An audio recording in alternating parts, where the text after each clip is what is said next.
법원이 개천절에 소규모 차량 시위를 조건부로 허용한다는 판단을 내린 뒤에 비슷한 방식의 집회 신고가 잇따르고 있습니다. 경찰은 법원 허가를 받지 않은 집회나 시위에 대해서는 엄정 대응한다는 방침을 보이고 있습니다. 자세한 내용 취재기자 연결해서 알아보겠습니다. 김대겸 기자. 네, 사회부입니다. 예. 법원이 허가를 받은 집회는 서울 강동 지역의 소규모 차량 집회가 유일한데요. 지금 다른 곳에서 동시다발로 집회가 열릴 가능성도 있다고요.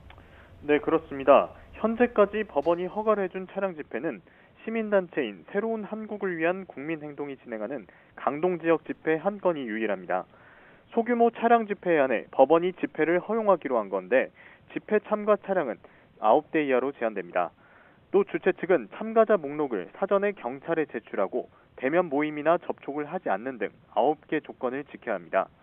다만 새한국 측이 차량 집회에 앞서 기자회견을 열기로 했는데 이 과정에서 경찰과의 마찰도 일부 예상됩니다. 특히 법원이 새한국의 신청에 대해 일부 인용 결정을 내린 이후 같은 방식의 차량 9대 미만 집회 신고가 잇따랐는데요. 현재까지 경찰에 접수된 개천절 차량 집회는 새한국 6건, 애국순찰팀 1건 등 모두 7건입니다. 경찰은 법원이 허가한 집회 외에는 모두 금지 통고를 내린 상태입니다. 새한국 측은 일단 기존의 법원 허가를 받은 강동 지역 집회만 정상적으로 진행하고 나머지 5곳에 대해서는 개별적인 차량 1인 시위가 진행되도록 안내한 상태여서 동시다발 집회 가능성도 배제할 수가 없는 겁니다. 또 다른 보수단체 애국순찰팀은 경찰의 금지 통고에 대해 서울행정법원에 취소 소송과 함께 집행 정지 신청을 냈습니다. 네, 이런 가운데 일부 보수단체는 광화문 광장에서 기자회견과 또 1인 시위를 예고하고 있어서 불법 대면 집회로 이어질 우려도 커지고 있죠. 네, 그렇습니다.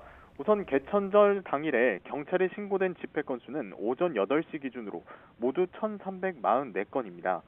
경찰은 이 가운데 10인 이상의 집회나 주요 도심에서 열리는 집회 185건에 대해서 금지 통고를 내렸습니다. 그러자 개천절에 1,000명 규모의 대면 집회를 개최하려 했던 8.15 비상대책위원회는 내일 오후 2시 광화문 광장에서 기자회견을 열기로 했습니다. 지난 광복절에 이어 개천절에도 대규모 집회를 개최하려다 경찰로부터 금지 통고를 받고 법원에는 집행정지 신청도 기각당하자 현 정권의 방역 대책을 비판하는 기자회견을 열기로 한 겁니다. 여기에 일부 보수 유튜버들도 내일 광화문 광장에서 1인 시위를 예고하는 등 대면 집회로 번질 조짐을 보여 경찰도 긴장의 끈을 놓지 못하고 있습니다. 경찰은 광화문과 서울역을 중심으로 질서 통제선을 설치하고 경력을 배치해 불법 대면 집회를 전면 통제한다는 방침입니다. 또 시 경계와 한강 다리 위 그리고 도심권 순으로 이른바 3중 검문소를 설치 운영해 불법 차량 집회도 원천 차단할 계획입니다. 경찰은 앞서 광화문 집회가 코로나19 재확산의 기점이 됐던 만큼 불법 집회에 엄정 대응하겠다는 입장이어서 긴장감은 더욱 고조되고 있습니다. 지금까지 사회부에서 YTN 김대겸입니다.